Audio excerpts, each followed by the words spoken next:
So the last chapter that we did right before our exam was chapter 24, which was on nuclear chemistry. And part of the reason that we did that chapter when we did is so that we could be introduced to the concept of kinetics, because we now build on that with chapter 16. So our next exam is actually only going to comprise 2 chapters, but they're 2 really important chapters, and it's important to see how they're distinct. Chapter 16 is on kinetics, and chapter 17 is on equilibrium. They both involve constants that are the letter K, but rate involves little k, and equilibrium is big K. So throughout chapter 16, I'll make sure to kind of highlight the differences that we need to think about when we're considering kinetics versus equilibrium. So moving again out of our first exam, we were talking about concepts of chemistry happening so that things went downhill in energy. And that tells us whether something happens. Chemistry happens so that things go downhill in energy. But that doesn't give us information about how fast a process might occur. So that's what kinetics is really getting at the how fast part of a chemical reaction rather than the does it happen or not, which is a concept we'll revisit much later in the course on spontaneity. So 5 skills again for this chapter. The first skill is thinking about reaction rates and rate expressions.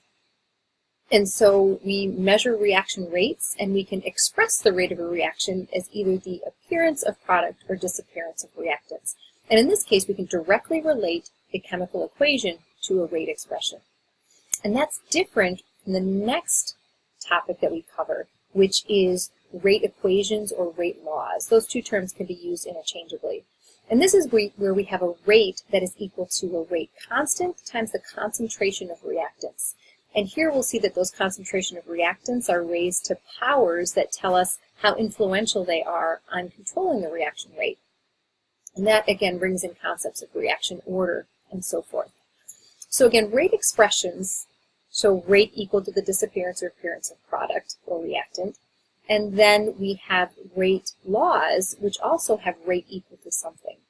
What we do in our third section is we say, well, if 2 things are equal to rate, can't we set those equal to one another? And what that allows us to do is have what we call an integrated rate law.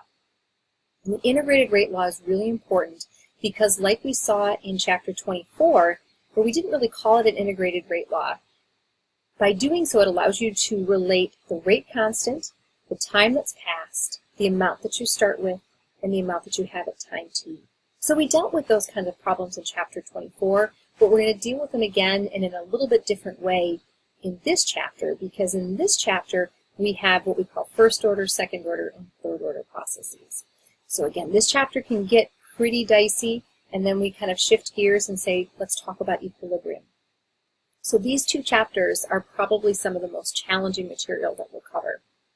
But after we move out of integrated rate laws, which is again our third skill, we move on to thinking about the last 2 concepts, which we're going to cover much more superficially, which deal with collision theory and transition state theory, which allows us to incorporate that roller bowler analogy and really put what's happening in the chemical reaction in terms of what we call a reaction coordinate. So that's the big skill for that section, is kind of thinking about reaction coordinates.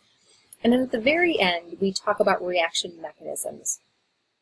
This tends to get a little bit kind of dicey and involved, and big picture is just to remember that things don't necessarily, even the equation might show it looking like it happens in one step. On a molecular level, it actually might happen in multiple steps, and so we kind of try to rationalize what that means and how we can think about it from a kinetic standpoint.